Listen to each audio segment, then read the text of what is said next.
À part les armes nucléaires, rien de ce que nous avons en armement conventionnel ne pourra influencer le comportement de l'Iran, si ce n'est les pousser à détruire davantage de ce qui a déjà été limité. Donc je n'y crois pas. Je vois ces mesures comme désespérées. Les idées de Trump, c'est un peu comme il s'accroche à tout ce qu'il peut. Il est très frustré. Voyez-vous, je ne pense pas que Trump comprenne comment il en est arrivé là. C'est pour ça qu'il ne faut jamais laisser son secteur de la défense devenir trop gros, parce que ce qu'il fait est destructeur pour tout le reste de l'économie. Il n'apporte rien à l'économie. Au bout du compte, il la détruit, il prend les ressources dont l'économie a besoin et les fait exploser quelque part, de préférence dans un autre pays. Mais on ne sait jamais, n'est-ce pas, où que ça explose. Ça a été notre schéma, parce que personne ne nous a combattus sur notre territoire. Vous savez, nous ne subissons pas vraiment les conséquences de toutes ces guerres que nous menons à l'étranger. Nous, on gagne juste de l'argent. Et Trump reçoit ces informations du complexe militaro-industriel. Eux, ils aiment la guerre.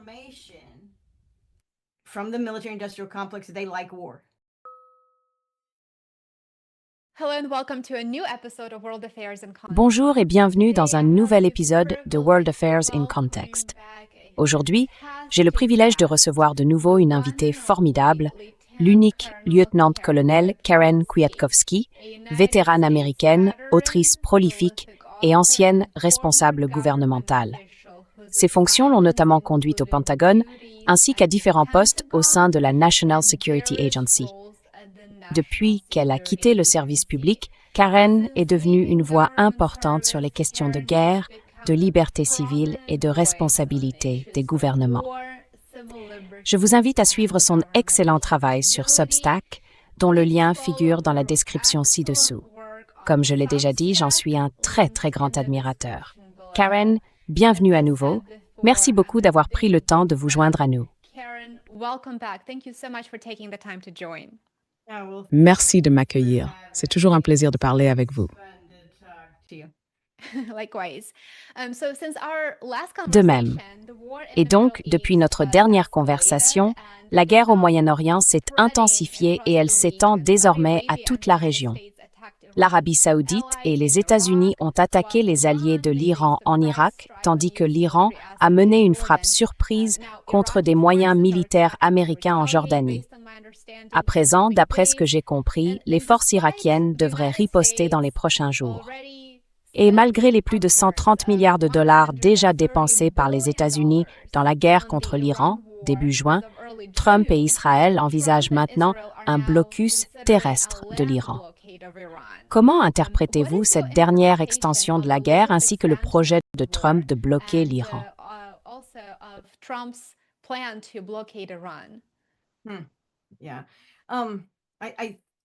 Et oui, ce que je vois dans ces plans, évidemment, on parle, vous savez, d'une sorte de débordement de la guerre vers d'autres, pas des théâtres d'opération, mais peut-être d'autres zones de combat. Et ça donne l'impression que c'est très compliqué, que ça prend de l'ampleur et que ça se propage.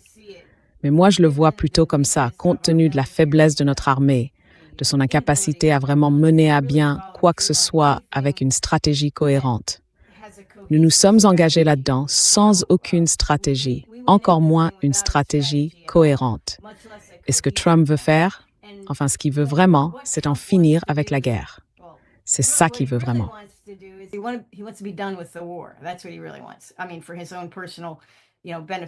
Je veux dire, dans son intérêt personnel, il en a assez. Mais quand il dit des choses comme « on va les frapper plus fort » ou « on va, vous savez, on va y aller fort, on va faire ceci, cela », l'idée d'un blocus terrestre. Vous savez, quand il dit ça, il le dit sans être connecté à la réalité selon laquelle l'armée américaine peut aider, vous savez, peut mettre cela en œuvre. Il dit d'accord, voilà ce que je veux faire. De plus en plus, je pense que les militaires, ses conseillers, peut-être pas Hegseth, mais je sais que Dan Kane, le président des chefs d'état-major interarmés, le fait, reviennent vers Trump en disant « D'accord, pouvez-vous être plus précis ?»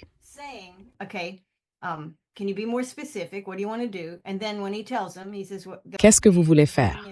Et ensuite, quand il leur en parle, il dit qu'il lui donne des informations un peu plus honnêtes sur nos limites.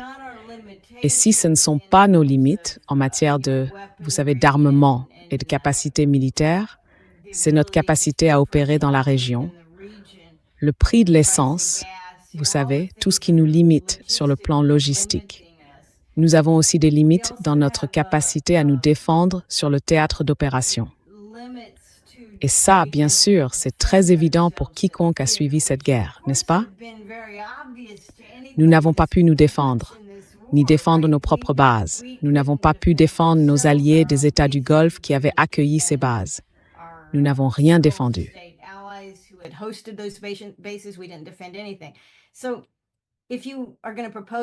Donc, si vous allez proposer quelque chose du genre, on va s'approcher davantage et frapper plus fort, eh bien, chacune de ces mesures, à supposer que votre logistique ne soit pas entravée, ce qui est notre cas, mais à supposer que tout aille bien et que vous le fassiez, vous vous exposez à davantage de pertes. Or, nous avons déjà subi pas mal de pertes. Les Américains ne sont pas vraiment informés de l'ampleur de ces pertes. Et je ne parle pas seulement des pertes humaines. Il y a ça aussi. Nous savons qu'on nous ment sur le taux de pertes. Mais l'impact global sur nos stocks d'avions, de missiles balistiques et même de drones. Vous savez, nous ne produisons pas de drones comme l'Iran. Nous sommes loin d'avoir leur capacité. Et ça, ce n'est que pour les drones. Nous ne produisons pas non plus de missiles comme eux.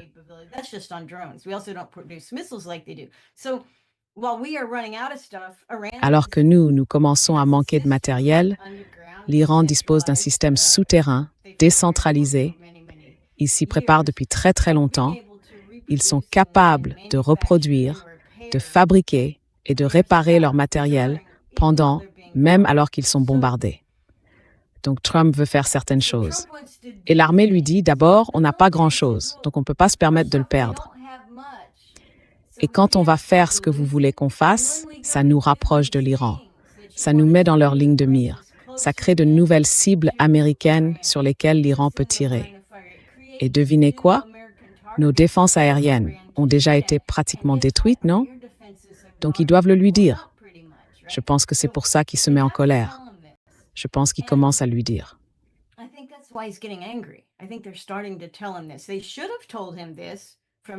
Ils auraient dû lui dire ça dès le premier jour. Ce que les militaires auraient dû faire, c'est lui dire « Tu veux aller faire la guerre à l'Iran? Laisse-nous t'expliquer comment ça pourrait se faire. » Et ensuite, ils auraient dû tout exposer, tout ce qu'ils savaient sur la manière dont on allait combattre l'Iran ou plier l'Iran à notre volonté, ou, de façon absurde, changer son gouvernement, n'est-ce pas? Je veux dire, notre armée américaine n'a réussi à mener à bien aucun changement de régime. Et même, oui, bien sûr, les forces spéciales et la CIA sont entrées et ont pris, comment s'appelle le président vénézuélien? Maduro.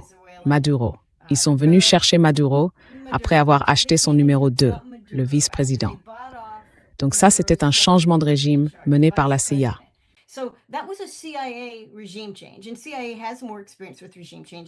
Et la CIA a davantage d'expérience des changements de régime que l'armée. L'armée a un très mauvais bilan en matière de changement de régime. Ce n'est pas ce qu'on fait. Ce n'est pas le domaine d'expertise de l'armée. Mais c'est ce qu'ils auraient dû dire à Trump il y a longtemps.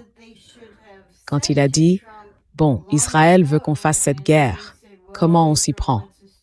Ils auraient dû lui répondre « D'abord, il faut vraiment se coordonner avec la CIA et voir ce qu'elle fait. D'accord? Et obtenir de vrais renseignements sur les possibilités. Par exemple, n'écoutez pas seulement le Mossad. Alors, c'est un problème, parce que la CIA et le Mossad sont comme des frères jumeaux. Vous voyez? Ils travaillent ensemble en permanence. Donc les informations de la CIA au Moyen-Orient peuvent venir principalement du Mossad.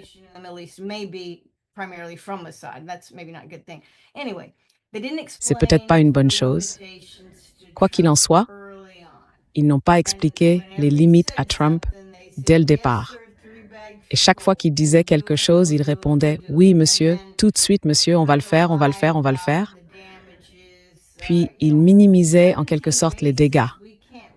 Vous savez, il y a 17 bases depuis lesquelles nous ne pouvons pas vraiment opérer librement. Et certaines de ces bases, nous les avons déjà complètement évacuées. Donc Trump doit le savoir. Mais je ne pense pas qu'il... Non, évidemment, il ne veut pas en parler, mais il faut en parler parce que maintenant, il dit « Oh, nous voulons en faire davantage ». Eh bien, à partir de quelle base, monsieur? Avec quel système d'armes, monsieur? Et comment protégeons-nous nos personnels pendant que nous faisons cela? Nous avons déjà davantage de pertes que nous ne l'avons admis.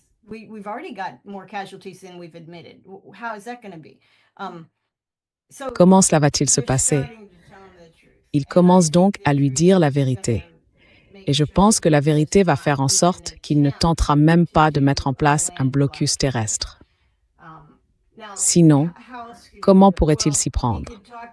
Il pourrait parler à nos alliés et leur dire « Nous ne vous donnerons pas des milliards de dollars de contrats. » Ou à l'Arabie saoudite « Nous allons vous donner de la technologie nucléaire ou quelque chose dans ce genre-là, mais nous ne le ferons pas si vous ne faites pas ce qu'on vous dit. » Mais l'Arabie saoudite n'a pas cette immense armée qu'elle serait prête à transformer en davantage de cibles. Ce qui nous affecte aussi tous ceux dans la région qui tiennent tête à l'Iran.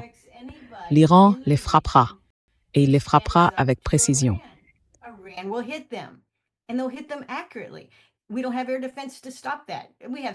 Nous n'avons pas de défense aérienne capable d'arrêter ça. Nous avons quelques moyens de défense aérienne, mais pas assez pour arrêter ce qui doit l'être. Donc oui, je pense que ce qu'on voit, au lieu d'une intensification de la guerre, c'est une sorte de dispersion de nos énergies et de nos idées. Je ne vois pas de stratégie plus solide et mieux définie. Je vois Trump, le Pentagone et même Israël dire « Bon, qu'est-ce qu'on peut leur lancer? Qu'est-ce qu'on peut faire ?» Et leurs options sont de plus en plus limitées. Donc je ne suis pas d'accord, je suppose, avec ceux qui disent que ça va devenir de plus en plus intense. À moins d'utiliser des armes nucléaires, aucun de nos moyens conventionnels ne pourra influencer le comportement de l'Iran, si ce n'est les pousser à détruire davantage de ce qui est déjà limité.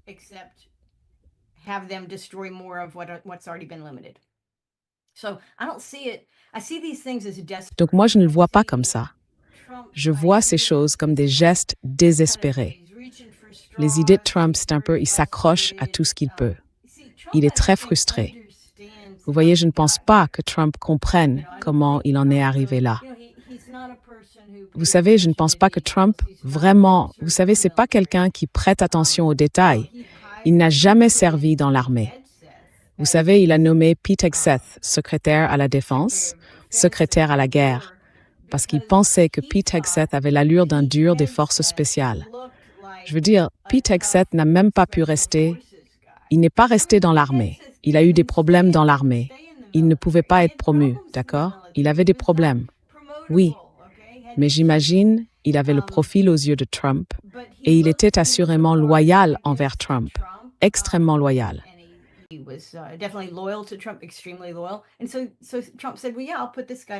Et donc Trump s'est dit, bon, oui, je vais mettre ce type à la tête du Pentagone, en pensant que c'était tout ce dont le Pentagone avait besoin. Eh bien non. En réalité, il s'est tiré une balle dans le pied en n'écoutant pas Tulsi Gabbard quand il aurait dû le faire, et en écoutant Pete Hegseth alors qu'il n'aurait pas dû. Mais c'est comme ça qu'il le voulait, parce qu'il ne comprend absolument rien à ce qu'il fait en matière de politique étrangère.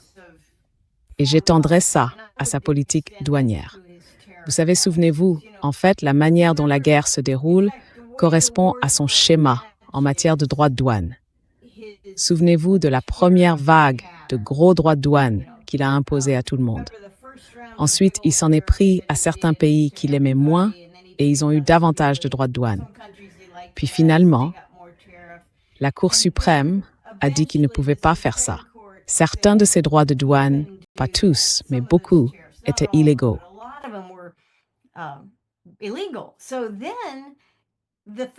Donc le gouvernement fédéral, qui avait soi-disant encaissé ces recettes douanières, a dû ensuite les reverser aux différentes entreprises. Enfin bref. Mais Trump a remis ça. Il a dit, bon, j'ai de nouvelles façons d'imposer des droits de douane, d'accord? Donc, je vais en mettre davantage. Je vais le faire de telle manière et de telle autre. Celle-là était peut-être illégale, mais j'ai d'autres moyens. Et plus récemment, il essaie d'imposer encore plus de droits de douane à, disons, la Russie, certainement, et à tous ceux qui pensent à la Chine, dont il sait qu'elle aide l'Iran, même s'il dit, bon, ils m'ont dit qu'ils ne le faisaient pas, mais peut-être que si. Mais encore une fois, les droits de douane, c'est pas... Quand on les utilise comme lui les utilise, on n'a pas de stratégie.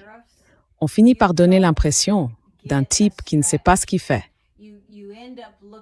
parce qu'il lance ses mesures à tout va. Ça a l'air vindicatif.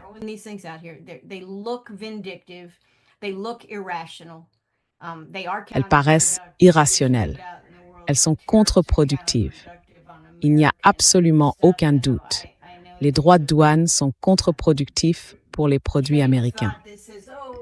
Et je sais qu'il y a un raisonnement qui dit « Oh, vous savez, ça va entraîner davantage d'investissements aux États-Unis et on fabriquera plus de choses chez nous. » Eh bien, ça pourrait marcher si on avait déjà dans ce pays une base industrielle dynamique, non?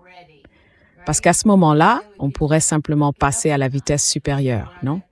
Faire tourner une troisième équipe pour produire. Mais on n'a pas ça aux États-Unis. C'était justement toute la raison pour laquelle Trump a été élu. Il allait rendre sa grandeur à l'Amérique. Il parlait de notre base industrielle, non?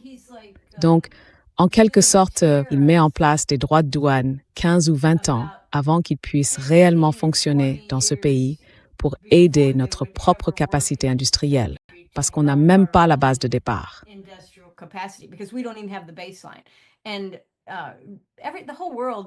Et le monde entier, et les investisseurs qui dirigent Washington, n'est-ce pas, savent qu'un président ou un autre ne font pas vraiment la différence, n'est-ce pas? Donc réindustrialiser exige une vision à plus long terme que les 4 années d'une élection, n'est-ce pas? Il le faut, surtout si le gouvernement vous promet des subventions et tout ce genre de choses. Elles peuvent être retirées, elles peuvent être modifiées. Donc ça introduit un risque. Je dirais que tous les droits de douane qu'il a mis en place depuis 1 an et demi n'ont apporté aucune amélioration à notre base industrielle. En revanche, la guerre, elle, l'a fait. La guerre l'a fait. Lockheed Martin, Raytheon, ces entreprises qui produisent certains de ces missiles, les Tomahawk, celles qui fabriquent les intercepteurs pour les Patriotes.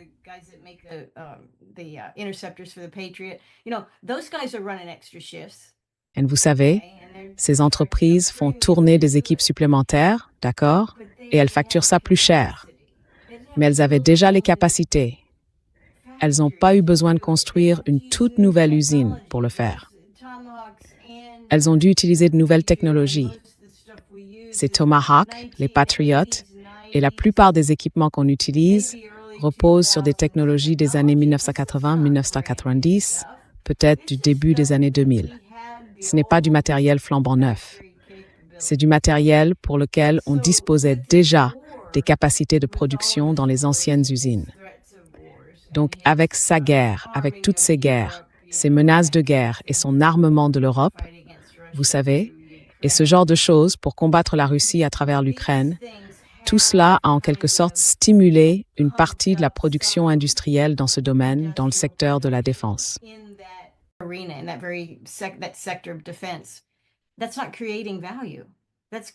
Ça ne crée pas de valeur, ça crée des choses que vous allez faire exploser. Je veux dire, c'est pour ça qu'il ne faut jamais laisser son secteur de la défense devenir trop important. Parce que ce qu'il fait est destructeur pour tout le reste de votre économie. Ça n'ajoute rien à votre économie. Au final, ça prend les ressources dont votre économie a besoin et ça les fait exploser quelque part, de préférence dans un autre pays. Mais on ne sait jamais, n'est-ce pas, où ça va exploser. C'est notre modèle, parce que personne ne nous a combattus sur notre territoire. Vous savez, nous ne subissons pas toutes ces guerres que nous menons à l'étranger. En réalité, nous faisons juste de l'argent. Et Trump soit des informations du complexe militaro-industriel. Ils aiment la guerre.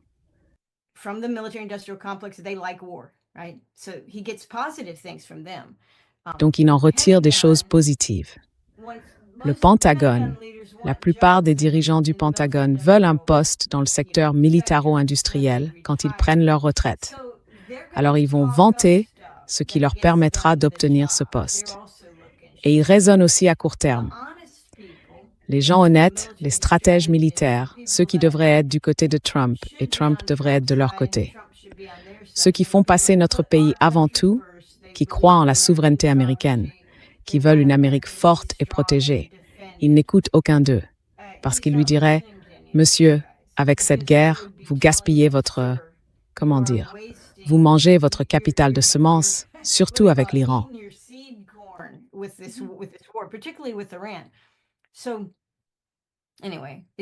Quoi qu'il en soit, notre capacité à soutenir une guerre contre l'Iran, à rétablir les bases que nous avons déjà perdues dans la région du Golfe, il est probable que nous perdions encore d'autres bases à mesure que nous continuons à nous replier et à nous retirer. Je crois que les dernières batteries patriotes quittent l'Irak et ce sera la fin totale de la présence militaire américaine en Irak. Même si nous leur volons tout l'argent de leur pétrole, nous n'aurons plus de militaires là-bas. C'est donc un bon signe pour eux.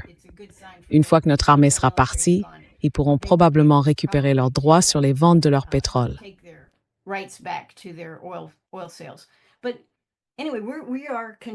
Mais de toute façon, nous nous contractons. L'Empire américain se contracte. Et ce qu'on voit, à mon avis, c'est mon opinion, au Moyen-Orient avec cette sorte d'extension des guerres et ce petit épisode en Égypte, vous savez, derrière lequel Israël était probablement, vous savez, le tir contre le port égyptien, les 2 méthaniers qui ont été touchés. Même avec ça, qui donne l'impression de dire « Oh là là, ça s'étend vraiment », en réalité, tout se désintègre. Tout se désintègre. La grande force de guerre, si vous dites que ce sont les États-Unis, nous sommes faibles. Et nous avons perdu il y a longtemps en Iran. Le protocole d'accord que Trump a signé avec grand apparat, on sait qu'il l'a signé, je ne sais pas s'il l'a lu. Et puis, dès qu'il est devenu pleinement public, ou du moins que les gens ont commencé à le lire, il était déjà public avant. Mais dès qu'il l'a signé, les gens ont dit « Bon, qu'est-ce qu'il y a dedans ?»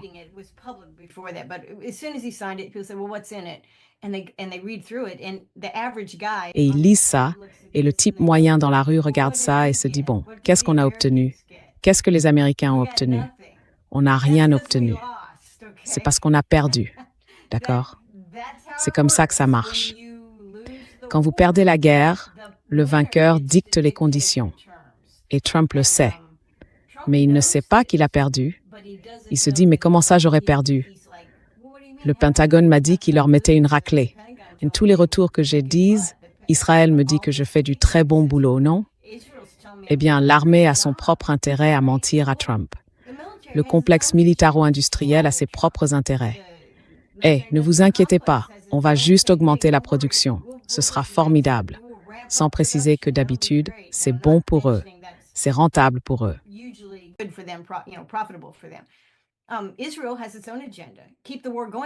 Israël a son propre agenda.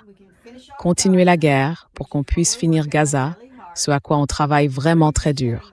Il leur reste 30% de leurs terres et nous bombardons des tentes chaque nuit en les tuant par 2 ou par 3. Bientôt, nous devrions en avoir fini avec le problème de Gaza. Le Sud-Liban, nous le rasons. Nous faisons un Gaza au Sud-Liban. C'est ce que les Israéliens disent à Trump. Et nous avons déjà saisi le plateau du Golan. Nous prendrons toute partie de la Syrie que nous voudrons et personne ne nous barre la route.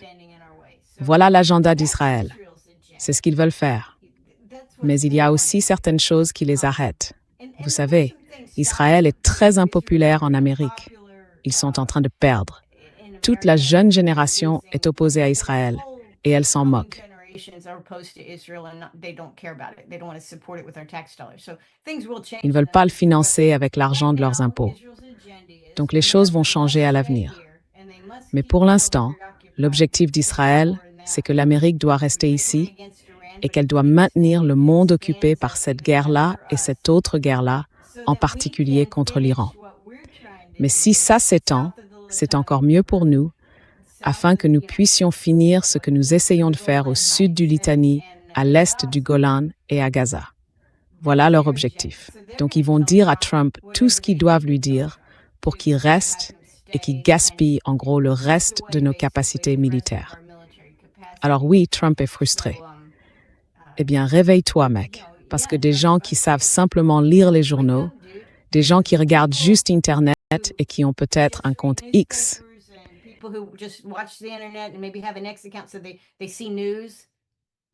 donc ils voient les informations. Nous tous, on l'a déjà compris, Monsieur le Président. Alors, qu'est-ce que vous faites? Vous avez des conseillers très bien payés, vous avez accès à toutes les connaissances que vous voulez. Comment ça se fait que vous n'arriviez pas à le comprendre? C'est ça qui me frustre. À moins que le programme soit de détruire notre armée, de l'anéantir complètement. Et certaines personnes pensent que c'est possible, vu la manière dont, et vous vous souvenez, quand la guerre en Ukraine a commencé, tous les pays de l'OTAN, et nous aussi, on a fait la même chose. On a vidé nos stocks, vous savez, on a dépoussiéré les placards et on leur a donné tout le vieux matériel. Vous savez, on a ouvert les armoires.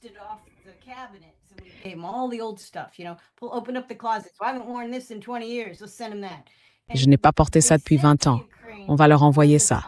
Et ils ont envoyé à l'Ukraine toute cette collection hétéroclite de vieux équipements. Certains dataient même de la Seconde Guerre mondiale, qu'ils avaient conservés. Et clairement, à ce stade de la guerre, il s'agissait de tout vider. Il s'agissait de réduire la capacité militaire totale dont disposait l'OTAN, dans l'espoir de quoi? Vous savez maintenant, maintenant il faut moderniser. Maintenant, il faut. Oui. Donc voilà, vous savez, il y a quelque chose qui fait que, pour un pays comme les États-Unis et bien sûr l'OTAN, que nous possédons, que nous contrôlons pour l'essentiel. Enfin, je pense que Trump, il l'appelle papa. Donc je pense que c'est leur papa.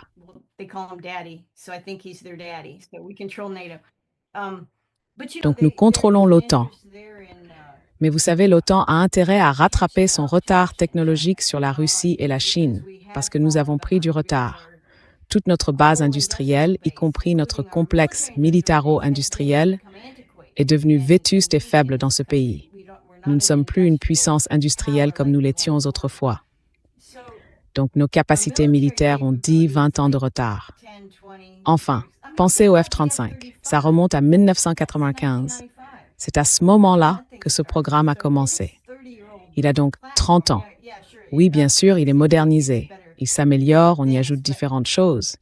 Mais cette technologie-là, la Chine, la Russie et même l'Inde peuvent développer des équipements moins chers, meilleurs et plus rapidement, capables d'abattre le F-35. Et une partie de tout cela est symbolique, comme si nous allions faire des guerres avec des avions de chasse.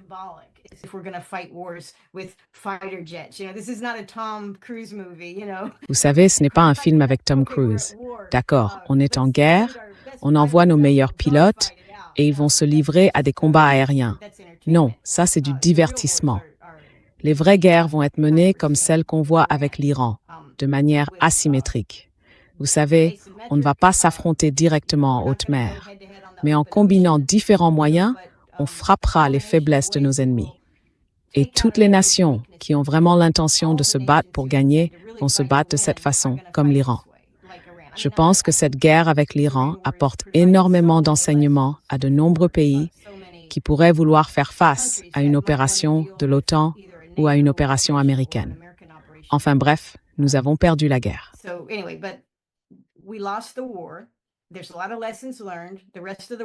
Il y a beaucoup d'enseignements à tirer. Le reste du monde les tire. Les États-Unis, pas encore, parce que nous n'admettons pas que nous avons perdu la guerre. Et nous ne comprenons même pas pourquoi nous l'avons perdue. Pourtant, c'est très simple. Je veux dire, vous pourriez prendre un petit recueil de citations de Sun Tzu, l'ouvrir au hasard, poser votre doigt sur un paragraphe et le lire. Ce serait probablement un conseil que Trump n'a pas suivi, parce que rien dans l'opération de Trump en Iran n'a respecté la moindre doctrine stratégique ni la moindre doctrine militaire.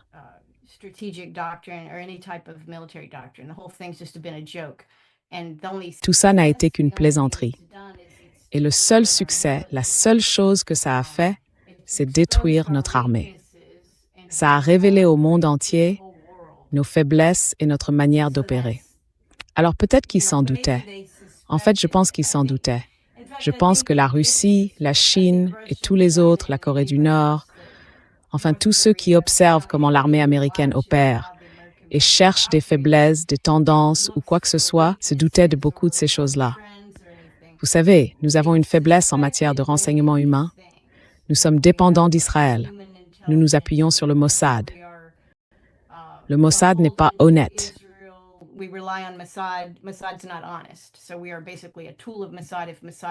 Donc en gros, nous sommes un outil du Mossad. Si le Mossad veut nous tendre un piège, nous croyons ce qu'il nous dit. Mais eux savent que nous ne pouvons pas vérifier leurs informations parce que nous n'avons pas de renseignements humains capables de rivaliser avec le leur dans la région. Nous avons des équipements très coûteux, difficiles à entretenir et lents à produire. D'accord, ils le savaient. Mais maintenant, ils constatent aussi que nous sommes trop stupides pour protéger ces ressources limitées.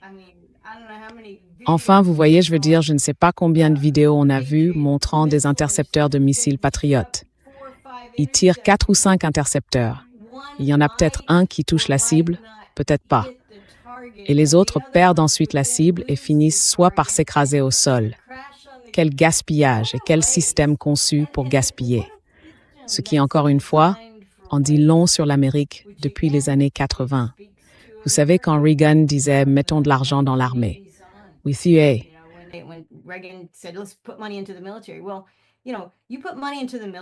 vous savez, on met de l'argent dans l'armée. Mais si vous ne savez pas comment fonctionne le système d'acquisition militaire, cet argent se transforme en profit et très peu arrive réellement sur le terrain. L'un des grands problèmes, j'étais dans l'armée, évidemment, il y a 20 ans, mais j'ai travaillé sur les acquisitions il y a environ 30 ans, c'est que du côté militaire, du côté gouvernemental, dans notre relation d'acquisition avec les sous-traitants, on était constamment confrontés au retard et au dépassement de coûts. Et c'était « oh là là, on ne peut pas tenir ce calendrier » ou « attendez une minute, vous n'avez pas demandé ça, si vous voulez ça, il faudra ajouter autant ». Vous voyez? Et puis bien sûr, il y a les mises à niveau et les modifications. Tout notre système pour fournir à l'armée ce dont elle a besoin pour combattre, qu'il s'agisse de navires, d'avions ou de n'importe quoi d'autre, repose sur un long processus de modification de ce que nous avions déjà.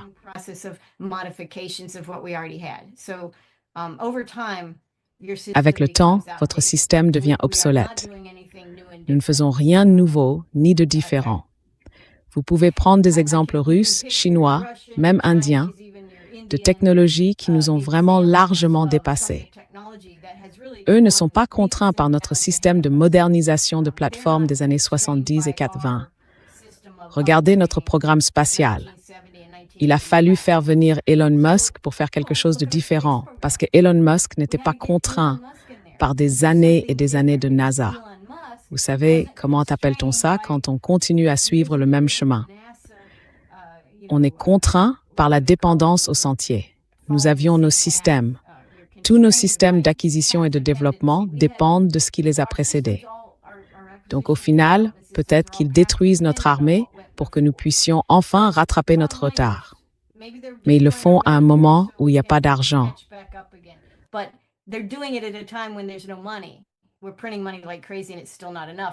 On imprime de l'argent à tout va, et ça ne suffit toujours pas. Alors je ne sais vraiment pas à quoi ils pensent. Et quand je dis « il », je sais que Trump ne pense probablement pas à ça. Trump pense davantage à ce dont Trump a besoin. Mais le système lui-même, l'état profond, ou peu importe comment on l'appelle, se dit peut-être « vous savez quoi, les Américains sont une bande de... ils feront tout ce qu'on leur dira de faire. Et on va détruire l'armée qu'on a, parce qu'en réalité, elle n'est pas compétitive. Vous savez, elle ne l'est vraiment pas. » Tout le système, même celui des commandements de théâtre, le commandement central, le commandement européen, c'est très colonial, d'accord? Je veux dire, c'est probablement un modèle qui date des années 1800. Mais je parle du concept, de l'idée même.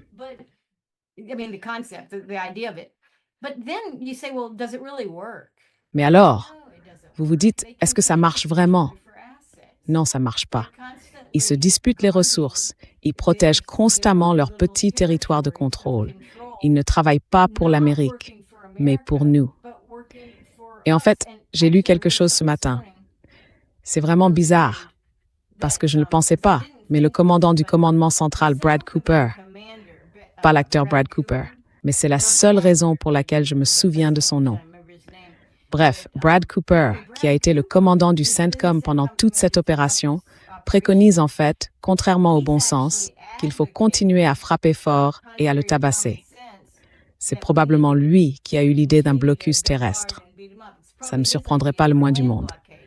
Donc, c'est idiot.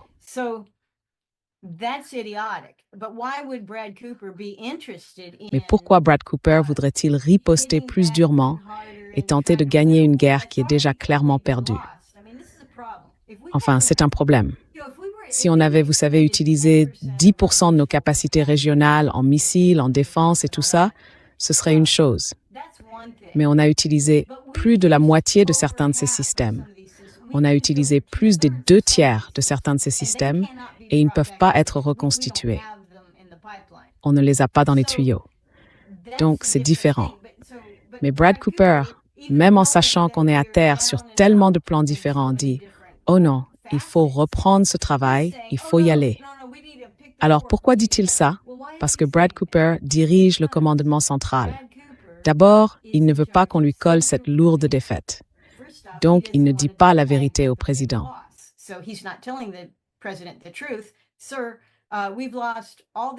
Monsieur, on a perdu tout ce matériel. On ne peut pas le récupérer. Ces bases, on ne va pas pouvoir, on ne peut même plus opérer depuis beaucoup des bases qu'on n'a pas encore évacuées. On va bientôt les évacuer. On va devoir le faire parce qu'on ne peut pas opérer depuis là-bas. On manque de tout ce matériel.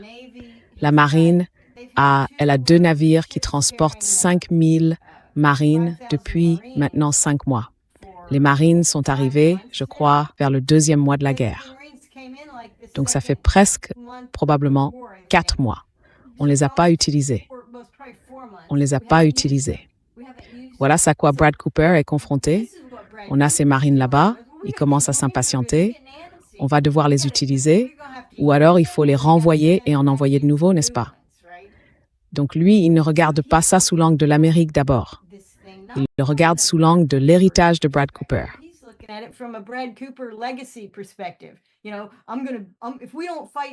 Vous savez, si on ne se bat pas, si on ne gagne pas cette affaire, je vais passer à la postérité comme le commandant de CENTCOM qui a perdu CENTCOM. Parce que c'est bien ce qui s'est passé. Je vais peut-être devoir écrire là-dessus. C'est peut-être ça le problème. Ils n'arrivent tout simplement pas à admettre ce qu'ils ont fait. Donc Brad Cooper dit il faut se battre plus durement. Eh bien, Trump veut entendre ça parce qu'il ne connaît rien à l'armée ni à la stratégie en matière de stratégie militaire. Il n'y connaît rien.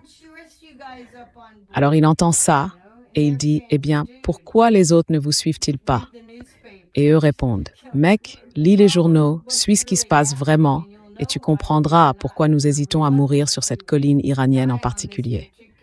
Mais oui, enfin, je pense que tout le système est peut-être très mûr pour un changement. Il faut complètement repenser notre système militaire, la façon dont nous avons organisé notre défense, qui est mondiale. Il faut vraiment organiser une défense nationale, comme n'importe quel pays normal. Oui, c'est bien d'avoir une défense. Vous devez pouvoir défendre votre territoire, pas le territoire du monde entier, ni les bases que vous avez installées dans tous ces pays. Alors, peut-être que c'est pour ça qu'ils détruisent notre armée. Mais oui, c'est bien ce qu'ils font. Et Trump ne sait peut-être même pas que c'est ce qu'ils font, parce qu'il n'en fait pas partie. C'est quelque chose qui dépasse la présidence de Trump.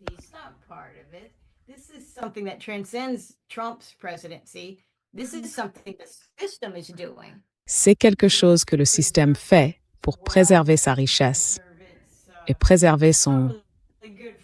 C'est pas vraiment bon pour l'Amérique. Je suis sûre que le nouveau plan va vraiment coûter 2000 milliards de dollars par an pour le budget militaire, non? C'est sûrement ce qu'ils demandent. Et ils diront « Oh, mais regardez, un tout petit pays insignifiant comme l'Iran nous a mis une raclée. » Alors oui, on sait qu'on coûte beaucoup d'argent au peuple américain.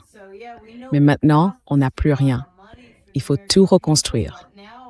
Donc difficile de dire s'ils vont pouvoir y arriver, mais je pense que c'est peut-être ce qu'ils ont en tête.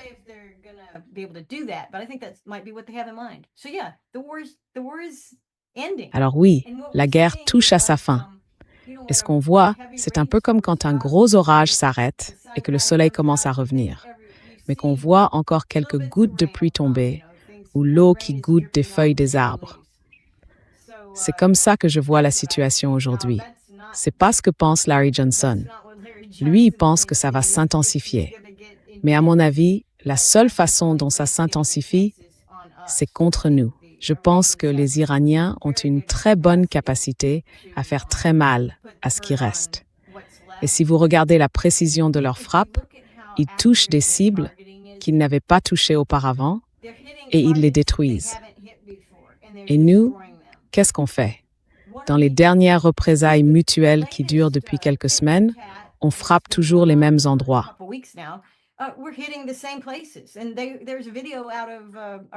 Il y a une vidéo qui vient d'Iran. Des gens disent « Vous avez frappé l'île de Keshm. Oui, et vous avez frappé le même endroit 3 ou 4 fois. Maintenant, vous frappez des gymnases vides. Vous frappez partout des cibles un peu bizarres. De type niveau 3, niveau 4, ça ne marche pas. Vous n'avez même pas de stratégie. » Donc voilà, oui, c'est ce que je pense. Je pense qu'on voit la fin de cette affaire. Et en fait, c'est quelque chose à quoi les Américains ne sont pas prêts. Parce que nous avons perdu toutes les guerres que nous avons menées au Moyen-Orient. Je dirais même la guerre de 1991, ou plutôt oui, l'invasion de l'Irak en 1991. Parce qu'ils n'avaient ni armée ni marine.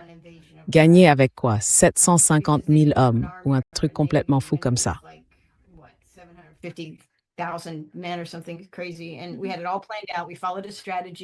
Et tout était planifié. Nous avons suivi une stratégie et nous avions très peu de moyens. C'était contre un ennemi faible. L'ennemi que nous avons affronté était de 4e catégorie. Et ensuite on dit « Oh, c'est une victoire ». Vous savez, c'est pas comme ça qu'on appelle une victoire. Oui, il faut être honnête à ce sujet. Une victoire, c'est quand vous combattez réellement quelqu'un qui peut riposter. Mais enfin, nous avons quitté l'Afghanistan. Les Américains ont été choqués. 20 ans, tout cet argent, 3 000 milliards de dollars, les pertes humaines et tout le reste, et la destruction de l'Iran, je veux dire de l'Afghanistan. Même avec tout ça, ils se sont dit « Attendez une minute, rien n'a vraiment changé ». C'était énorme. Nous avons passé 20 ans à remplacer les talibans par les talibans.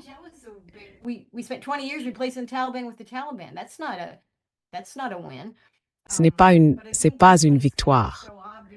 Mais je pense que cette fois, ce sera tellement évident. Le peuple américain va se réveiller un peu. Je dis le peuple américain, beaucoup sont déjà réveillés.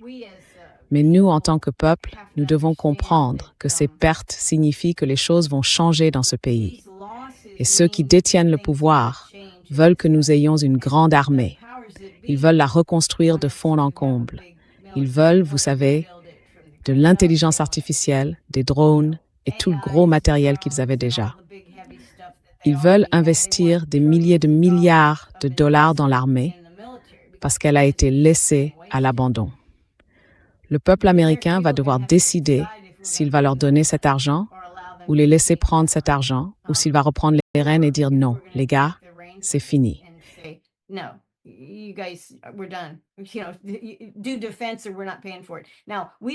Assurer la défense, sinon nous ne paierons pas pour ça. Mais nous, on n'a pas le droit de le dire. Il faut élire une bande de crétins au Congrès et au Sénat, et c'est eux qui doivent le dire. Rien que cette semaine, qu'est-ce que le Sénat a dit?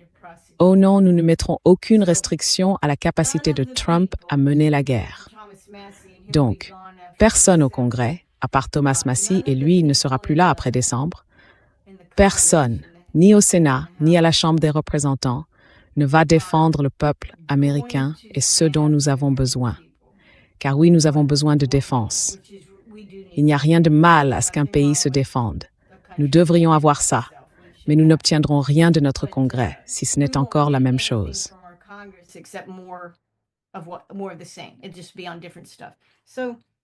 Ce sera juste sur d'autres sujets. Donc, ce que signifie cette fin de la guerre en Iran, et supposons que ça ne devienne pas nucléaire. Mais si ça devient nucléaire, ce sera aussi la fin, parce que ce ne sera pas un de ces scénarios où, vous savez, on utilise une arme nucléaire et tout le monde se met à tirer. Non, ce ne sera pas comme ça. Une arme nucléaire explosera, peut-être par Israël ou quelqu'un d'autre, et puis les gens se réveilleront et ils seront à la retraite. Si Israël le fait, ou même s'il ne le fait pas, Israël subira probablement une très forte riposte. Mais ensuite, ça s'arrêtera parce que le monde entier dira « c'est absolument insensé ». On peut le dire aujourd'hui. On voit bien que c'est absolument insensé.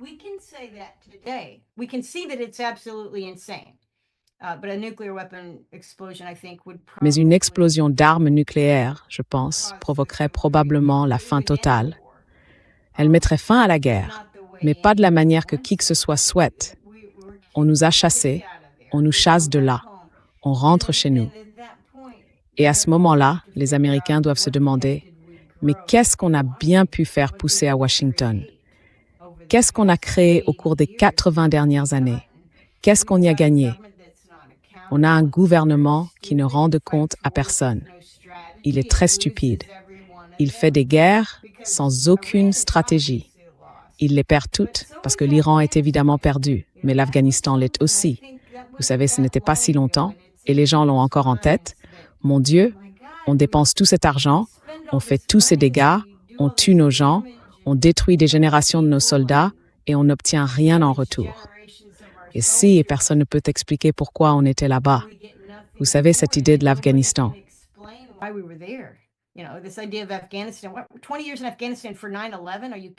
20 ans en Afghanistan pour le 11 septembre. Vous plaisantez? Les Afghans n'y étaient pour rien. Vous savez, on n'est même pas sûr qu'Oussama Ben Laden y était pour quelque chose. Mais ça, c'est de l'histoire ancienne. Les Américains ne se rappellent même plus vraiment pourquoi on y est entré. Ça dure depuis si longtemps. Ils se souviennent seulement qu'on s'est retiré. Rien n'a été accompli. On a gaspillé tout cet argent. Donc oui, il y a un gros problème, mais je reste optimiste. Malgré l'extension de ce qui ressemble à une guerre avec l'Iran, je pense que notre faiblesse est bien reconnue par tous les acteurs. On en a déjà un exemple frappant. L'Arabie saoudite a une position anti-Yémen, du genre « nettoyons la mer Rouge pour notre gaz et notre pétrole ». Et elle a besoin de partenaires. Alors elle est allée en chercher. Certaines personnes ont signé, certains pays ont signé, mais l'Amérique n'a pas signé. Je me demande pourquoi nous n'avons pas signé pour retourner en mer Rouge. Il ne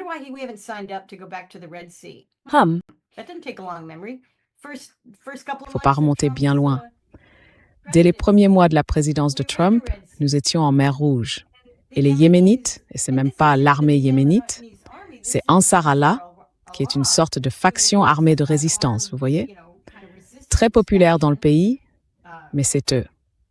Et ils ont chassé les Américains, après nous avoir coûté un F-18, un tas de drones, et rendu la vie infernale à nos marins, à nos gardes de la marine. Et nous sommes partis. Nous sommes partis après avoir dépensé je ne sais combien d'argent. Alors maintenant, l'Arabie saoudite dit « Oh, eh bien, faisons quelque chose comme ça. Est-ce que l'Amérique va s'engager là-dedans? Nous ne nous engagerons pas là-dedans. Nous ne pouvons pas. » Enfin, Trump en a probablement envie. Il dit « Oui, ce serait formidable. » Non, non, nous ne pouvons pas. Donc voilà, je pense qu'il faut simplement regarder les choses les yeux ouverts et enlever les œillères américaines.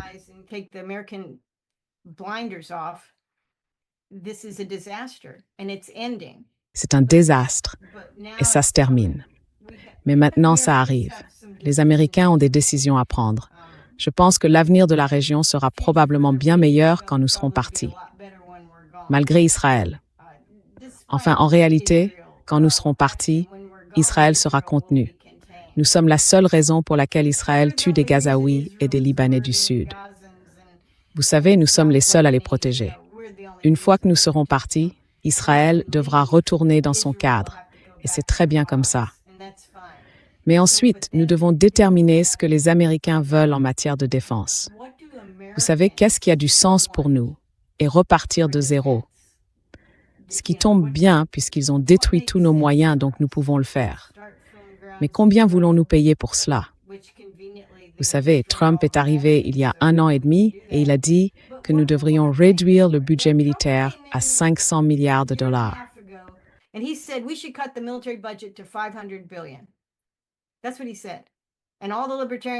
C'est ce qu'il a dit. Et tous les libertariens ont adoré ça.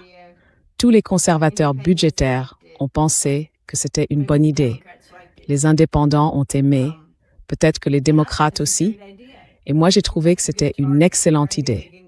C'est un bon objectif. Je pense qu'on peut aller plus bas, mais c'est un bon objectif. Il a abandonné ça, puis il a lancé guerre après guerre. Vous savez, il a augmenté l'aide à l'Ukraine après un léger ralentissement. Et vous savez, il est revenu à ça. Donc notre problème, il est ici, chez nous. Et notre armée rentre au pays. Alors notre prochain projet américain, enfin ça devrait être notre prochain projet américain, c'est de déterminer quel type de défense nous avons réellement besoin. Parce que manifestement, ce que nous faisons depuis 40 ans est un énorme gaspillage d'argent. Donc vous pouvez dire, bon, là, j'ai fait une leçon beaucoup trop longue et j'en suis désolée. Okay, so now I lectured for way too long, and I'm sorry. No, no, this is fascinating, and you brought up so many Non, non. important points. C'est fascinant. So many interesting Et points. Like you brought up the fact that vous avez soulevé tellement de points importants, tellement de points intéressants. Par exemple, vous avez évoqué le fait que des pays étrangers tirent réellement des enseignements de la guerre en Iran. Ils apprennent quelles sont les faiblesses de l'armée américaine, puis ils vont mettre en place des stratégies pour contrer l'armée américaine dans d'autres situations. Et pas plus tard que la semaine dernière, j'ai entendu, c'était dans les médias russes, que le président russe Vladimir Poutine s'adressait à des officiers de sa marine et à des responsables militaires. Il a cité les capacités asymétriques de l'Iran et il a dit « Nous devons adopter ces méthodes. Nous devons désormais examiner ce que fait l'Iran, ce qu'il est en train de perfectionner efficacement en matière de guerre asymétrique, et nous devons en tirer les mêmes enseignements. »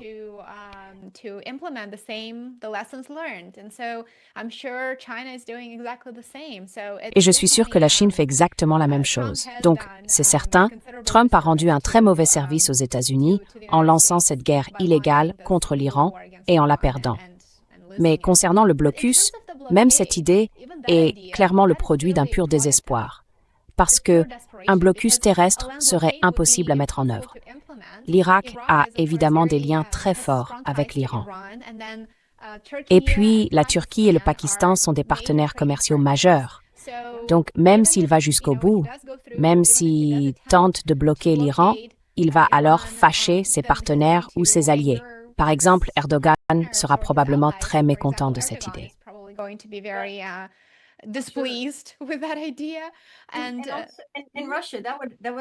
Et la Russie, cela nuirait aussi à la Russie et à la Chine.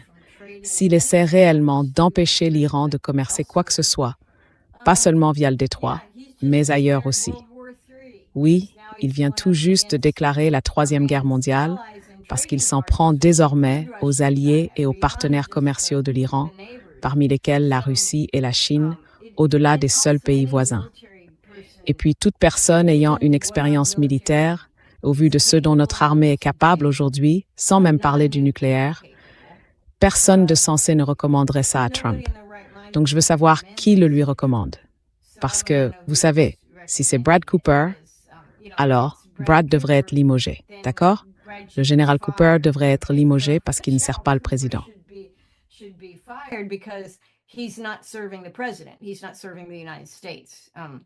ne sert pas les États-Unis. D'accord. Vous savez, il y a une certaine façon de penser et on l'entend tout le temps du côté de nos néo-conservateurs. Vous savez, ces va-t-en-guerre qui n'ont jamais porté l'uniforme, qui s'assurent que leurs enfants ne sont pas dans l'armée, mais qui aiment beaucoup entraîner les Américains dans des pertes de vie américaines, ça leur va très bien. Ça leur va très bien. C'est pour ça que je m'inquiète beaucoup, comme tout le monde, des opérations sous faux drapeau. Parce que vous savez, ils ont caché les pertes, mais il pourrait y avoir S'ils se disent « Oh, on peut rallier les Américains si on avait un groupe de jeunes soldats américains, ou peu importe, ou un navire de guerre avec 5000 hommes à bord, comme un porte-avions, coulé ou victime de quelque chose d'une manière ou d'une autre. Peu importait que l'Iran l'ait fait ou non. »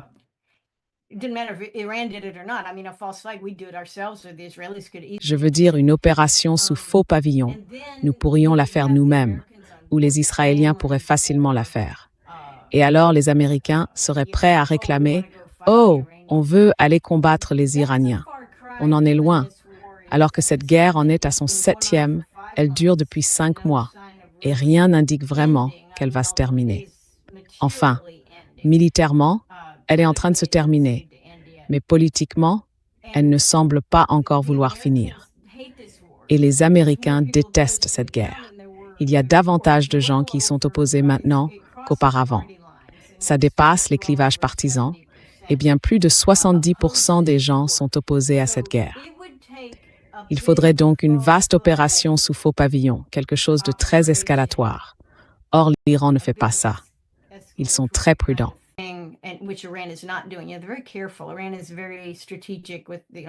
L'Iran est très stratégique. En gros, il s'adresse aux Américains en disant « Oui, on sait que vous avez un gouvernement qui vous pousse à faire la guerre et on sait que vous n'aimez pas cette guerre. » Et c'est vrai, oui, effectivement. Dites-nous en plus sur nous-mêmes, l'Iran. Parce qu'ils comprennent les Américains. Et ils utilisent cela dans le cadre de leur guerre de l'information. Mais vous savez, il faudrait, je ne sais pas ce qu'il faudrait, pour que ces 70% de gens disent « Oh, attendez, maintenant on veut aller combattre l'Iran. » Je ne pense pas qu'on le veuille. Je ne pense pas qu'on le veuille. Et il y a une raison. Vous savez, ils aiment parler de 3000 ans d'histoire. Mais il y a une raison pour laquelle l'Iran et les Iraniens sont en quelque sorte incontournables.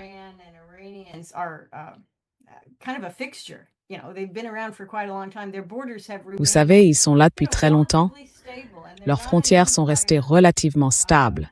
Et ce n'est en aucun cas, sous quelque forme que ce soit, un empire qui va chercher des colonies ou quoi que ce soit de ce genre.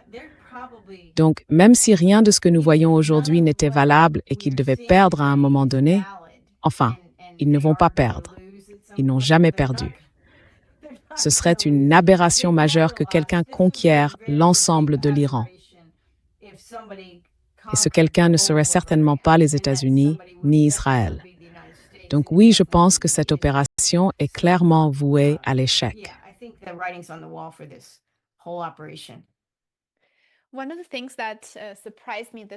L'une des choses qui m'a surpris cette semaine, c'est ce reportage du New York Times. Selon ce reportage, des centaines de personnalités jordaniennes, politiques, juridiques et autres, ont signé la semaine dernière une lettre ouverte. C'était donc vers la mi-juillet. Elles y appelaient au retrait des forces américaines de Jordanie. Et bien sûr, la Jordanie réprime la dissidence. Elle s'est montrée très, disons, subordonnée aux intérêts américains dans la région. Il est donc très inhabituel de voir autant de figures jordaniennes de premier plan déclarer ouvertement que, bon, peut-être que les États-Unis n'ont plus besoin d'être sur notre territoire.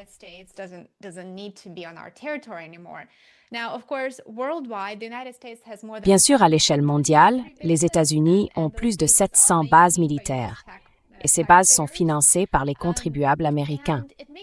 Et je me demande si l'administration Trump observe cela, le début de ce virage qui consiste à ne plus s'appuyer sur l'armée américaine dans la région, et si elle se dit, bon, il faut continuer la guerre, ne serait-ce que pour préserver ce qu'il reste de nos positions au Moyen-Orient. Pensez-vous qu'il y ait matière à défendre cet argument?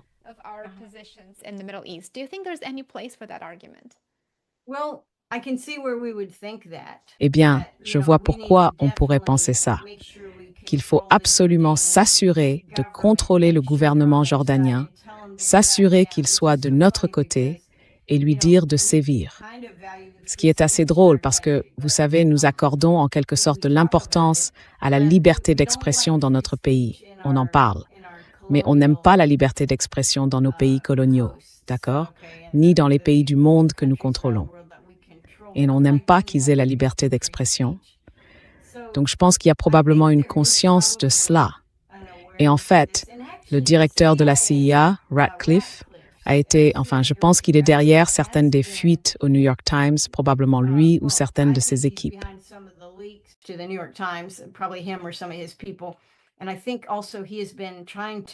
Et je pense aussi qu'il a essayé de conseiller Trump au cours du dernier mois environ. En gros, de chercher une porte de sortie plutôt que d'intensifier. En partie parce qu'on ne peut pas intensifier. Mais aussi parce que cette intensification pousse, comme vous l'avez dit, les populations minoritaires et parfois majoritaires dans ces différents pays à renverser leur gouvernement ou à influencer leur gouvernement d'une manière qui ne nous plaît pas. Et ça, ce n'est pas une révolution de couleur. Vous savez, c'est une chose quand les États-Unis, la CIA, l'USAID et tous les petits groupes de réflexion leur donnaient des millions de dollars et qu'ils allaient là-bas organiser des élections dans des pays étrangers.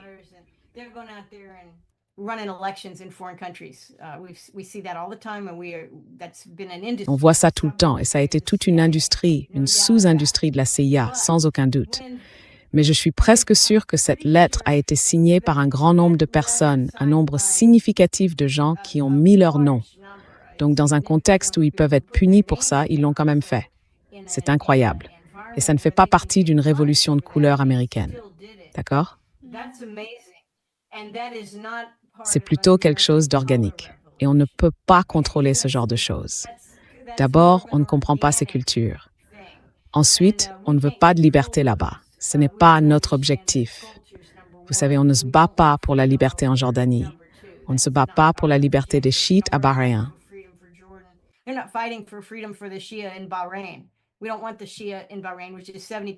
Nous ne voulons pas que les chiites de Bahreïn, qui représentent 70%, 65% de la population, aient la liberté. Parce que s'ils l'avaient, ils rejoindraient probablement l'Iran et diraient « S'il vous plaît, nous voulons devenir le 51e État, vous voyez. » Donc, on ne peut pas avoir ça. Nous ne voulons ni liberté dans ces pays que nous avons colonisés avec notre armée. Et pourtant, on le voit. Je veux dire, on voit des gens qui demandent « à quoi bon ?» Ils posent en fait les mêmes questions que les Américains. Vous savez, quand nous nous sommes retirés d'Afghanistan, c'était il y a des années sous Biden. Et en réalité, Trump avait aussi travaillé là-dessus.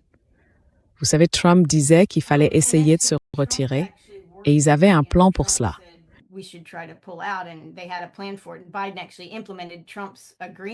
Biden a bel et bien appliqué l'accord de Trump. Il ne l'a pas fait, il ne l'a pas appliqué très bien. Ça a été un désastre, mais il a retiré les troupes. Et quand les Américains ont réalisé qu'on avait passé 20 ans à ne rien faire, à part dépenser de l'argent et encourager la corruption, le trafic d'enfants et Dieu sait quoi d'autre là-bas, la drogue. Évidemment, on a relancé le commerce de l'opium dès la première année d'occupation, dès la première année où on était en Afghanistan. On a relancé le trafic de drogue que les talibans avaient arrêté. Alors les Américains regardent ça et se disent « Mais c'était quoi ça? Ça, c'est du vrai gaspillage. C'est vraiment stupide. On ne veut pas faire ça. »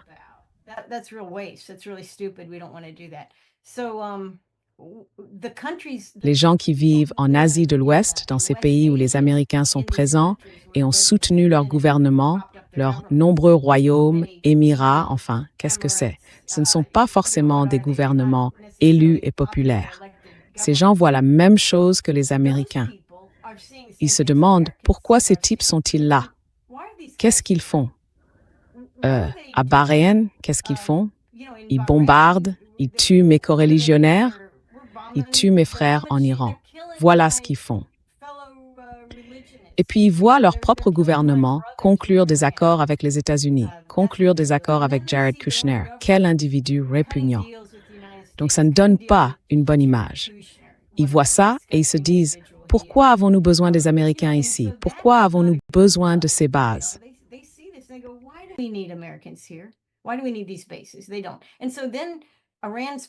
Ils ne l'ont pas. Et donc, la puissance de l'Iran. Parce qu'aujourd'hui, l'Iran a plus d'amis à Bahreïn que le gouvernement bahreïnien n'en a. Vous savez, ils ne sont pas soutenus. Et en Jordanie, le roi de Jordanie, Écoutez, s'ils répriment la liberté d'expression depuis longtemps, ce n'est pas pour rien. Et la raison, c'est que le peuple jordanien n'est pas content.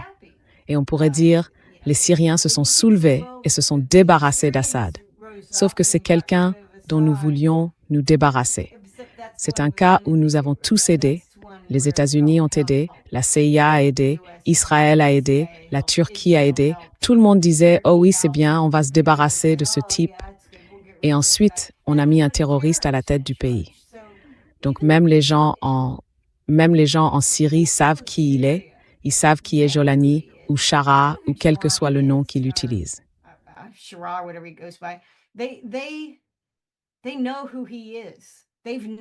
Ils savent qui il est, ils l'ont toujours su, ils ont souffert de Daesh et d'autres groupes comme celui-là, ils savent exactement qui il est, et ils voient qui le soutient, qui entre à la Maison-Blanche.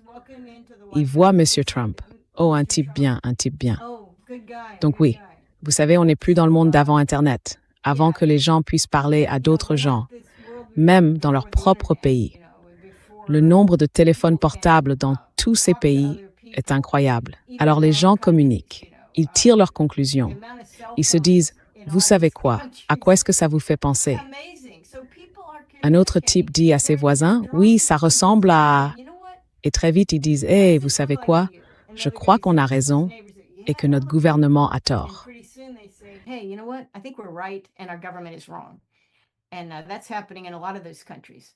Et c'est ce qui se passe dans beaucoup de ces pays. C'est pas à l'avantage de l'Amérique ni à celui des Américains. Nous n'y gagnons rien. Et Trump doit faire marche arrière. C'est sa porte de sortie. Je veux dire, j'y ai pas énormément réfléchi, mais je pense que sa porte de sortie, puisque cette guerre est si impopulaire. Il avait un protocole d'accord, les gens en étaient contents, les marchés ont monté, peu importe. C'est ça qui intéresse Trump. Mais en réalité, Trump devrait simplement dire, vous savez quoi? Je n'aime plus l'Iran. Je n'aime pas leur manière de se battre, je n'aime pas ce qu'ils font. J'en ai marre de tout ça. On reprend tous nos jouets, nos ballons et nos battes et on rentre à la maison. Et devinez quoi, Américains? Nous, les États-Unis, nous exportons du pétrole. Bon, ça ne veut pas vraiment dire grand-chose pour le prix de votre essence, mais techniquement, c'est vrai.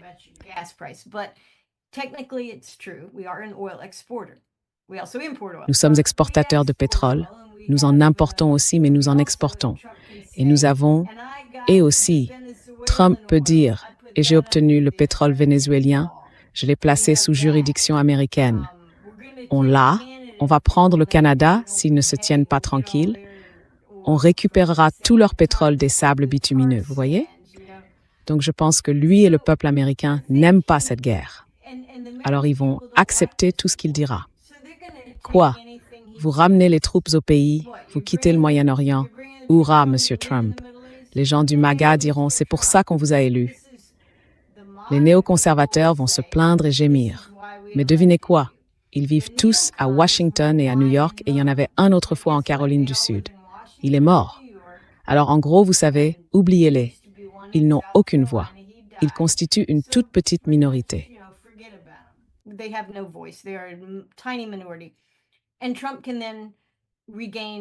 Et Trump pourra ensuite regagner en popularité au cours des, vous savez, 2 ans et demi qu'il lui reste, enfin peu importe. Ça ne l'empêchera pas d'être destitué si les démocrates remportent la Chambre des représentants. Ils le destitueront ou essaieront de le faire, vous savez. Et ce sera inconfortable, ce sera pénible pour lui. Mais oui, enfin, les Américains y seraient favorables. Ils veulent que cette guerre se termine. Donc, pour trouver une porte de sortie, Trump n'a qu'à faire une chose. Écoutez, les pays du Moyen-Orient et le monde entier savent déjà ce qu'ils pensent de Trump. Qu'ils l'aiment ou non, qu'ils le jugent compétent ou incompétent, peu importe. Ils n'essayent pas de les impressionner. Ils penseront ce qu'ils penseront. Qu'ils laissent tomber, qu'ils ramènent les troupes au pays, qu'ils dépensent une partie de cet argent.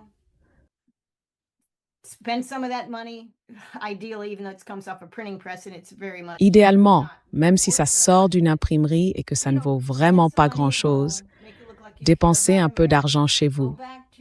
Faites au moins semblant de vous soucier de l'Amérique. Revenez au message qui vous a fait gagner 3 campagnes différentes. Je vais mettre l'Amérique en premier. Je pense que les Américains ont cru qu'il voulait dire qu'il allait mettre les Américains en premier. Et c'est ce qu'ils veulent entendre. C'est tout ce qu'il a à faire. Les conseillers qui le conseillent l'ont enfoncé dans un trou. Alors, je ne dis pas que Trump n'a pas ses propres problèmes.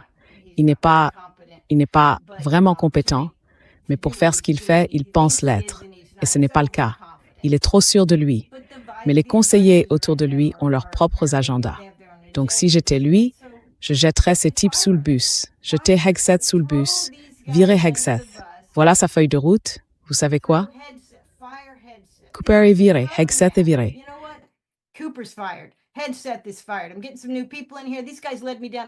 Je fais venir de nouvelles personnes ici. Ces gars-là m'ont entraîné sur une fausse piste.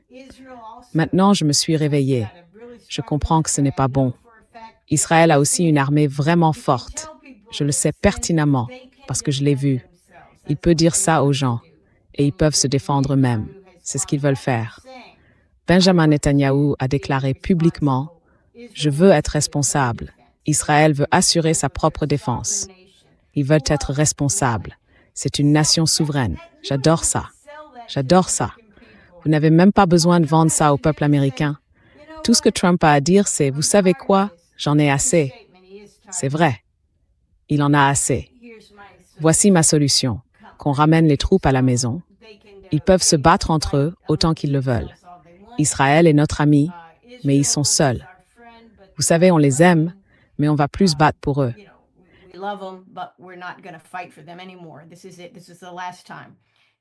C'est ça. C'est la dernière fois. Et les Américains vont avaler ça des deux côtés. Bon, les Américains sont aussi très cyniques, mais s'il le fait, je pense qu'il peut sauver sa présidence. Mais il doit le faire vite, d'accord, avant de gaspiller encore trop d'argent et que l'économie mondiale s'effondre. Et il a bloqué vous savez, Trump a provoqué de graves problèmes économiques dans le monde qui peuvent entraîner d'autres conséquences qu'il ne peut pas prévoir, surtout puisque notre armée est faible. C'est pour plus tard. Je veux dire, si Trump nous cause tellement de problèmes que le monde dit, vous savez quoi?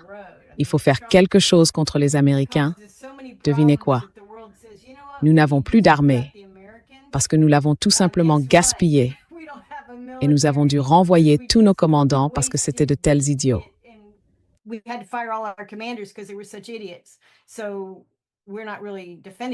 Donc, on ne se défend pas vraiment très bien, à moins de se dépêcher de trouver comment défendre notre propre pays. C'est tout. Et on pourrait le faire très efficacement pour bien moins de 500 milliards de dollars par an. Bien moins. On n'a pas besoin d'un budget de 1000 milliards de dollars. On n'a pas besoin d'un budget de 1500 milliards ou de 2000 milliards. On peut le faire et les choses iraient beaucoup mieux.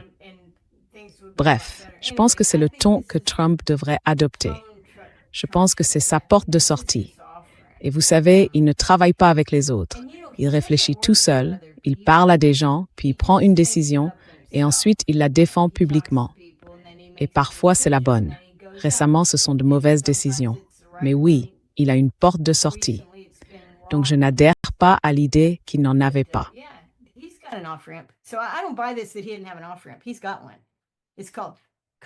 Il en a une.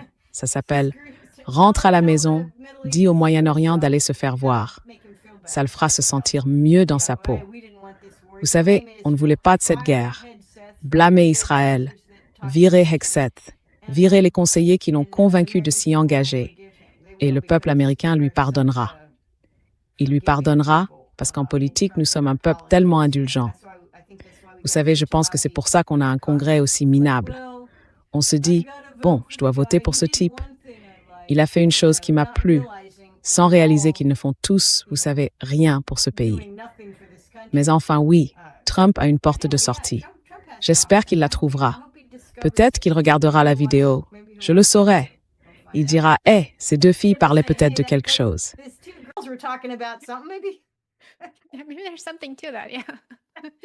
Il y a peut-être quelque chose de vrai là-dedans, oui. Karen, as I was reading your Karen, en lisant votre tout dernier article sur Substack, absolument brillant, je mettrai le lien ci-dessous, Je suis tombée sur cette phrase, je l'ai relue plusieurs fois parce que je me suis dit qu'elle résumait parfaitement tout ce que beaucoup d'entre nous ressentent en ce moment.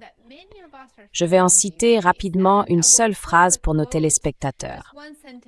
Vous écrivez « Les États-Unis sont engagés, depuis plus de 60 ans, dans un état de guerre permanent non déclaré par le Congrès. Une guerre qui enrichit ceux qui sont liés aux politiques impériales et aux ressources et qui se paie par des vies sacrifiées, une monnaie dévaluée, une morale érodée et une économie perpétuellement déséquilibrée, déformée et sclérosée. »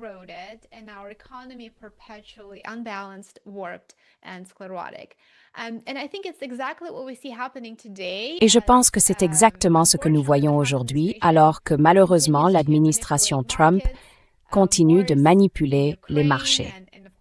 Les guerres en Ukraine et bien sûr la guerre en Iran se poursuivent et ce sont les contribuables américains qui se retrouvent à payer la note. Alors, pourriez-vous développer l'idée que la politique étrangère de Trump n'est pas un phénomène isolé, mais qu'elle s'inscrit en fait dans la continuité de décennies d'interventions à l'étranger, de guerres menées sur des sols étrangers et de ce système qui dépouille en pratique les contribuables américains de leur propre argent pour financer la violence à l'étranger.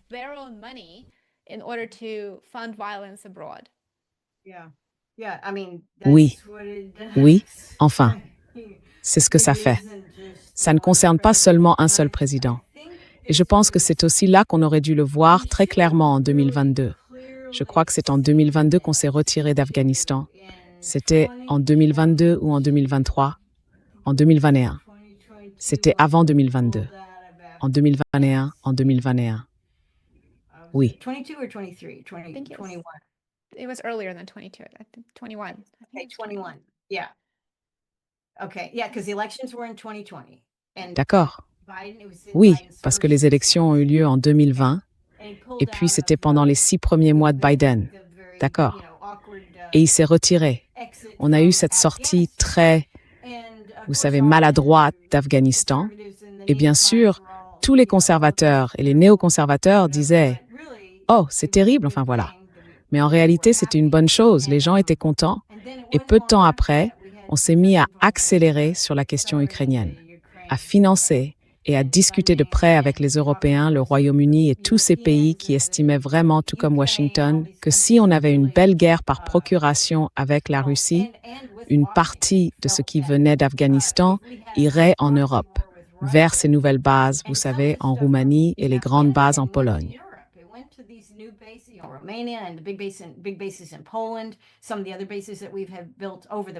Certaines des autres bases que nous avons fait construire au cours des guerres précédentes.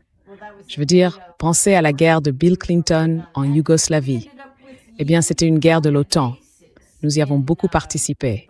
On s'est retrouvé avec d'immenses bases permanentes en Bosnie et d'autres bases dans, disons, d'anciens pays d'Europe de l'Est. Et on a renforcé certaines de nos bases en Italie. L'Italie en a été une énorme bénéficiaire. Enfin, je dis bénéficiaire, mais elle s'est retrouvée avec beaucoup d'investissements américains sur son territoire. Donc toutes ces guerres ont engendré davantage de bases, davantage de présence, davantage d'exercices, et nous sommes constamment à la recherche d'un ennemi, parce qu'il faut bien en avoir un. Et on l'a trouvé. Donc la transition depuis l'Afghanistan, qui a fini par se terminer pour de bon, enfin plus ou moins pour de bon.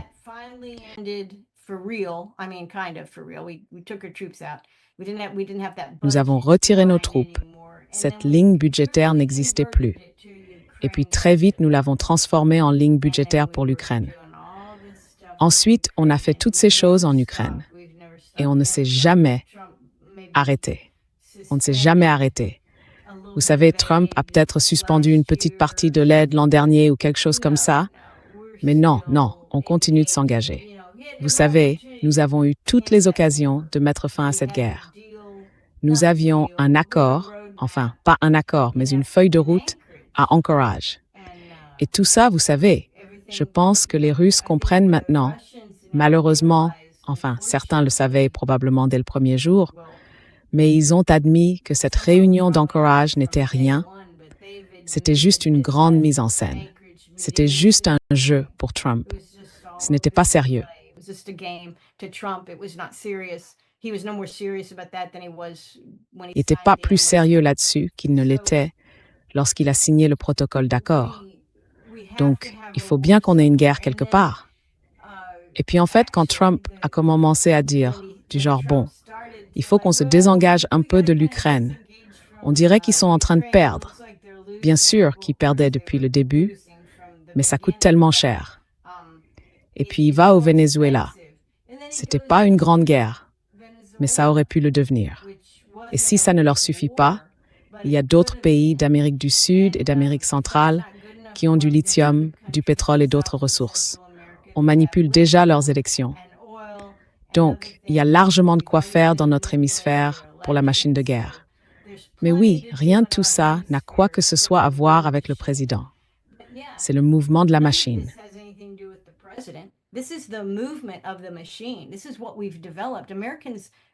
Voilà ce que nous avons créé. Nous, les Américains, nous avons payé tout ça avec notre sang, notre argent et tout le reste. Mais en réalité, même cet état de surveillance qu'on nous a plus ou moins imposé ou qui s'est mis en place, pourquoi avons-nous besoin d'un état de surveillance dans ce pays? Parce que les Américains commencent à comprendre qu'ils en ont assez de voir les profits privatisés et, vous savez, tous les investissements et tous les risques socialisés. Donc nous ne tirons rien de ce pays. Les gens qui sont dans les bons secteurs et qui ont les bonnes relations au sein du gouvernement gagnent de l'argent, énormément d'argent.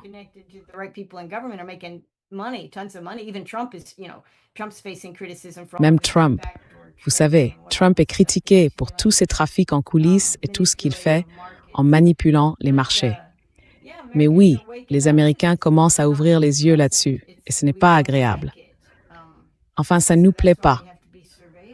Alors c'est pour ça qu'il faut nous surveiller, parce qu'on pourrait faire quelque chose à ce sujet. Ce serait terrible, vous savez, pour l'État. Mais oui, cet article, je l'ai terminé par « Il n'y a qu'un seul enterrement d'État auquel je veux assister, et c'est celui où Washington, où on enterre Washington. » Je ne l'ai pas dit comme ça. Enfin, je l'ai dit un peu comme ça, mais pas vraiment. Donc on peut le lire d'une manière ou le lire comme moi, j'avais l'intention qu'on le lise.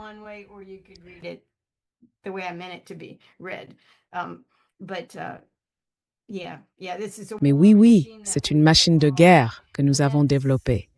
Et c'est pour ça que je pense toujours que Trump va ramener les troupes au pays, parce que je pense que maintenant, ils le veulent. Écoutez, on ne peut pas faire une autre guerre. On a une chaîne d'approvisionnement de 3 ans, rien que pour acheminer les anciennes choses qu'on a mises en place. Et si on commence avec de nouveaux systèmes, ça va prendre quelques années. Donc je pense qu'en fait, nous, les Américains, on pourrait avoir une occasion quand on rentrera d'Iran. Et je vais vous dire autre chose, je n'aime pas m'y attarder trop longtemps, mais Fox News, vous savez, ils font ces interviews téléphoniques avec le président. Il appelle à l'antenne. Ils l'ont appelé. Et je crois que c'était soit ce matin. Je l'ai vu ce matin. Donc ça devait probablement dater d'hier.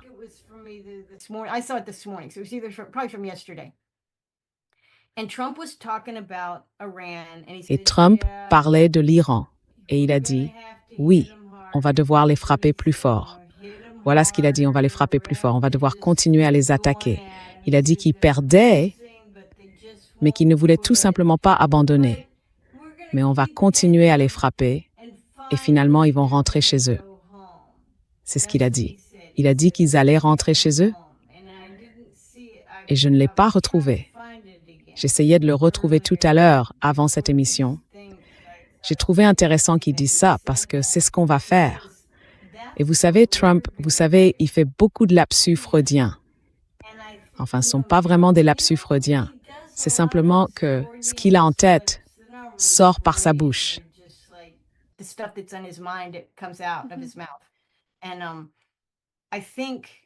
Et je pense, je ne sais pas que c'est bon signe qu'il ait dit ça, parce qu'ils ne rentrent pas chez eux. Ils sont chez eux. Les Ukrainiens sont chez eux d'abord et ils ne sont jamais allés nulle part. Ils sont restés chez eux tout le temps. Donc le fait qu'il ait dit qu'ils rentreront chez eux, je pense qu'il parle de nous. Alors peut-être qu'il arrive à la bonne conclusion. Mais encore une fois, La machine de guerre a besoin de guerre. Elle a besoin d'argent et de guerre. Ils pourraient se servir des pertes qu'ils ont subies et de l'épuisement de nos stocks. Ils pourraient s'en servir pour dire « Bon, il faut qu'on dépense beaucoup pour notre armée. » Mais ce ne serait pas pour une guerre, parce qu'ils ne seront pas en guerre en ce moment. Mais bientôt, il faudra bien brûler tout ça.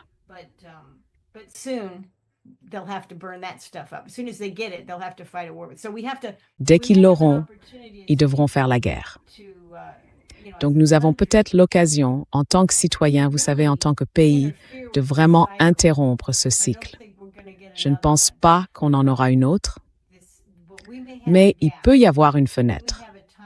Il peut y avoir une période où nous ne serons pas en guerre pendant un moment, et le gouvernement va nous dire « Oh, il faut dépenser tout cet argent pour l'armée ». Et je pense que c'est peut-être là qu'on peut intervenir. C'est peut-être pour ça qu'on nous surveille, parce qu'ils ne veulent aucune interférence sur ce point. Mais nous, si, nous avons l'occasion de régler les problèmes de notre armée, vous savez, parce que je pense qu'à ce stade, ils ne peuvent pas faire la guerre.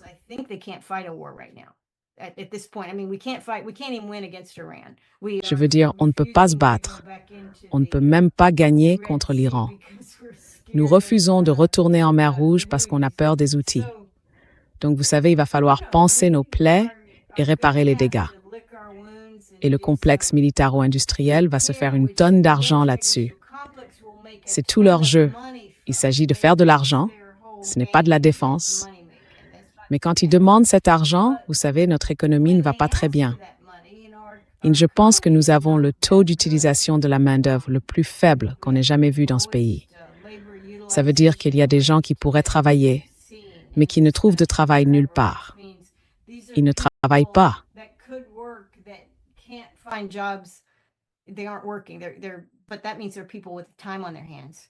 Mais cela veut dire qu'il y a des gens qui ont du temps devant eux, et les gens qui ont du temps devant eux peuvent changer un système, que ce soit par une révolution ou autrement. Mais je ne pense pas que nous ayons besoin, je pense que nous avons besoin d'une révolution intellectuelle en matière de défense, et nous l'aurons. Je pense qu'après ça, nous allons avoir une occasion. Si Trump voulait vraiment, ce n'est pas ce qu'il fait, mais il pourrait être président au moment d'un changement majeur dans notre manière de nous organiser vis-à-vis du reste du monde et de l'armée. Nous pourrions le faire. Je suis optimiste. Je pense que nous avons une occasion. Nous devrions réfléchir à la manière de le faire.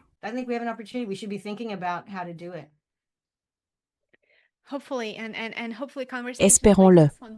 Et espérons que des conversations comme celle-ci aideront les gens à voir des choses qu'ils n'avaient peut-être pas vues ou comprises auparavant, à les informer et à lancer la discussion à plus grande échelle. C'est ça l'objectif. Je l'espère. Enfin, vous savez, c'est amusant d'en parler, bien sûr, quand on est un passionné de questions militaires ou quoi que ce soit. On aime parler de ce genre de choses. Mais les Américains financent tout ça. Ils devraient avoir leur mot à dire. Ils devraient avoir leur mot à dire sur la manière dont nous faisons les choses. Absolument. Lieutenant-colonel Karen Kwiatkowski, merci infiniment pour cet échange. C'est une conversation vraiment passionnante et c'est toujours un plaisir de vous recevoir.